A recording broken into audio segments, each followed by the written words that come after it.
ರಾಷ್ಟ್ರೀಯ ಪಕ್ಷ ಭಾರತೀಯ ಜನತಾ ಪಾರ್ಟಿ ದೇಶದ ಅತಿದೊಡ್ಡ ಸಂಘಟನಾತ್ಮಕ ರಾಜಕೀಯ ಪಕ್ಷ. ಇಂತಹ ಪಕ್ಷಕ್ಕೆ ಕಾರ್ಯಕರ್ತರಾದ ನಾವೆಲ್ಲರೂ ಹೆಚ್ಚಿನದಾಗಿ ಬಲ ತುಂಬುವುದರ ಜೊತೆಗೆ ಪಕ್ಷಕ್ಕೆ ಮತ್ತಷ್ಟು ಶಕ್ತಿ ತುಂಬುವ ಕೆಲಸ ಮಾಡಬೇಕಿದೆ ಎಂದು ಬಿಜೆಪಿ ಸಂಘಟನಾತ್ಮಕ ಅಧ್ಯಕ್ಷ ಚಿದಾನಂದ ಎಂ ಗೌಡ ತಿಳಿಸಿದರು. ಶಿರಾನಗರದ ಗೃಹ ಕಚೇರಿ ಸೇವಾ ಸದನದಲ್ಲಿ ನಡೆದ ಬಿಜೆಪಿ ನಗರ ಹಾಗೂ ಗ್ರಾಮಾಂತರ ಮಂಡಲದ ನೂತನ ಪದಾಧಿಕಾರಿಗಳು ಪದಗ್ರಹಣ ಕಾರ್ಯಕ್ರಮವನ್ನು ಉದ್ಘಾಟಿಸಿ ಮಾತನಾಡಿದ್ರು. ಸಮಾಜದಲ್ಲಿ ದೌರ್ಜನ್ಯಗಳು, ಅಕ್ರಮಗಳು, ಶೋಷಣೆಗಳು ನಡೆದಾಗ ನಾವೆಲ್ಲ ಧ್ವನಿ ಎತ್ತುವ ಮನೋಭಾವ ಬೆಳೆಸಿಕೊಂಡು ನೊಂದವರಿಗೆ ನ್ಯಾಯ ಒದಗಿಸಿಕೊಡುವ ಕೆಲಸ ಮಾಡಬೇಕು. ಕಾರ್ಯಕರ್ತರ ನೋವುಗಳಿಗೆ ಸ್ಪಂದಿಸುತ್ತಾ ಪಕ್ಷ ಕಟ್ಟುವಲ್ಲಿ ಮುನ್ನುಗ್ಗಬೇಕು ಎಂದು ವಿಧಾನ ಪರಿಷತ್ ಶಾಸಕ ಹಾಗೂ ಮಧುಗಿರಿ ಬಿಜೆಪಿ ಸಂಘಟನಾತ್ಮಕ ಅಧ್ಯಕ್ಷ ಚಿದಾನಂದ ಎಂ ಗೌಡ ತಿಳಿಸಿದರು.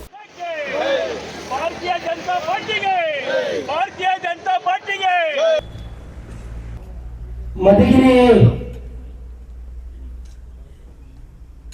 ಜಿಲ್ಲೆ ಸಂಘಟನಾತ್ಮಕ ಜಿಲ್ಲೆ, ಅದರ ವತಿಯಿಂದ ಬಹಳ ವಿಶೇಷವಾಗಿ ಇದು ಹಲವಾರು ಜನ ನನಗೆ ಗೊತ್ತಿಲ್ಲ, ಈ ರೀತಿಯ ಕಾರ್ಯಕ್ರಮ, ಪದಗ್ರಹಣ ಕಾರ್ಯಕ್ರಮ, ಪದಾಧಿಕಾರಿಗಳನ್ನೆಲ್ಲ ಕರೆದು ಪ್ರಜಾಪ್ರಭುತ್ವದ ಸಂವಿಧಾನಕ್ಕೆ ರೀತಿಯಲ್ಲಿ ಆಯ್ಕೆ ಮಾಡಿ ಎಲ್ಲರಿಗೂ ಕೂಡ ಜವಾಬ್ದಾರಿ ಕೊಡುವಂತ ಕೆಲಸವನ್ನ ಇವತ್ತು ನಮ್ಮ ಮಾರ್ಗದರ್ಶಕರು ನಮಗೆ ಚುನಾವಣಾಧಿಕಾರಿಗಳಾಗಿ ಮಧುಗಿರಿ ಜಿಲ್ಲೆಗೆ ನನ್ನನ್ನು ಅಧ್ಯಕ್ಷರನ್ನಾಗಿ ಆಯ್ಕೆ ಮಾಡೋದಿರ್ಬೋದು, ಹಾಗೆ ನಮ್ಮ ಅನಿಲ್ ಕುಮಾರ್ ಜಿ ಅವರು ಕೂಡ, ಪಾವಗಡ ಡಾಕ್ಟರ್ ವೆಂಕಟರಾಮ್ ಅವರು, ಈ ಮೂರು ಜನ ಈ ನಮ್ಮ ಮಧುಗಿರಿ ಜಿಲ್ಲೆಯಲ್ಲಿ ಈ ಆಯ್ಕೆ ವಿಚಾರದಲ್ಲಿ ಕನಿಷ್ಠ ಕಳೆದ 1 ವರ್ಷದಿಂದ ಕೆಲಸ ಮಾಡಿದ್ದಾರೆ. ಬಹಳಷ್ಟು ಜನ ಈಗ ಸ್ವಲ್ಪ ಹಿಂದಕ್ಕೆ ಹೋಗೋಣ, ಮೆಮೊರಿ ವೇದಿಕೆಯಲ್ಲಿ ನಮ್ಮ ಮಂಡಲ ಅಧ್ಯಕ್ಷರು, ನಗರ ಮಂಡಲ ಅಧ್ಯಕ್ಷರು, ಶಿರಾನಗರದಲ್ಲಿ ಹಲವಾರು ಜನ ಸ್ವಯಂ ಸೇವಕರ ರೀತಿ ಪಕ್ಷ ಕಟ್ಟಿರುವವರು ತುಂಬಾ ಜನ ಇದ್ದಾರೆ.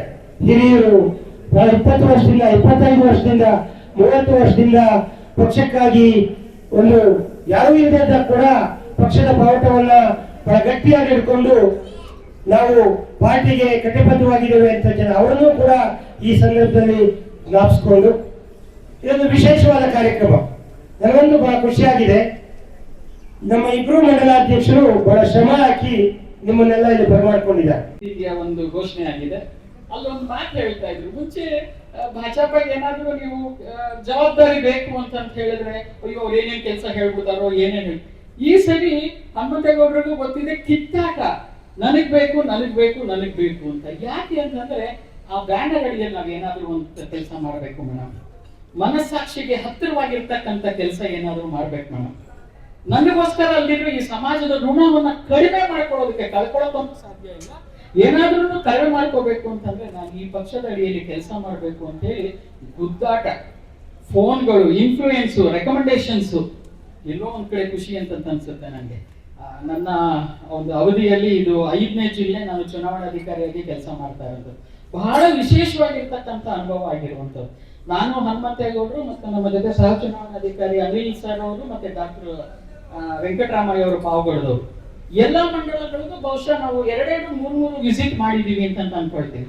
ನಮ್ಮ ಕಾರ್ಯಕರ್ತರಿಗೆಲ್ಲರಿಗೂ ವಿಶೇಷವಾದಂತ ಉತ್ಸಾಹ, ಮುಂದಿನ ದಿನಗಳಲ್ಲಿ ನಾವೇನಾದ್ರೂ ಒಂದು ಸಾಧನೆ ಮಾಡ್ತೀವಿ ಅಂತ. ಈಗ ಅನ್ನಿಸ್ತಾ ಇದೆ ಮೇಡಮ್, ನಾನೊಬ್ಬ ಬಿಜೆಪಿ ಕಾರ್ಯಕರ್ತ ಅಂತ ಹೇಳಿ ಅಂತ.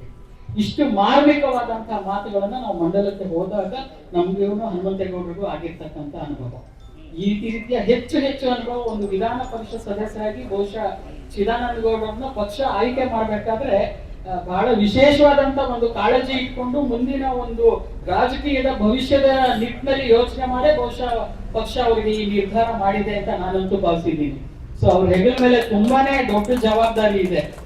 ಕೊರಟಗೆರೆ, ಪಾವಗಡ ಮತ್ತು ಮಧುಗಿರಿ, ಇದ್ರ ಜೊತೆಗೆ ಶಿರಾ, ಇದೆ 4 ಕೂಡ ಸಮನಾಗಿ ತೂಗಿಸ್ಕೊಂಡು ಹೋಗ್ಬೇಕು ಅಂತಂದ್ರೆ ಇವತ್ತಿನ ರಾಜಕೀಯ ಪರಿಸ್ಥಿತಿ ಹೆಂಗಿದೆ ಅಂತ ಹೇಳ್ಬಿಟ್ಟು ತಮ್ಮೆಲ್ರಿಗೂ ಅರಿವಿರುವಂತದ್ದು.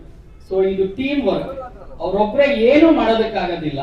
ನಾವೆಲ್ಲರೂ ಸೇರಿ ಬೂತ್ ಮಟ್ಟದ ಅಧ್ಯಕ್ಷರಿಂದ ಹಿಡಿದು ಮಂಡಲದವರೆಗೂ ಜಿಲ್ಲಾವರೆಗೂ ಮುಂದಿನ ದಿನಗಳಲ್ಲಿ ಅವರೆಲ್ಲರಿಗೂ ಕೂಡ ಜವಾಬ್ದಾರಿಯನ್ನ ಖಂಡಿತವಾಗ್ಲೂ ಘೋಷಣೆ ಮಾಡುತ್ತೆ.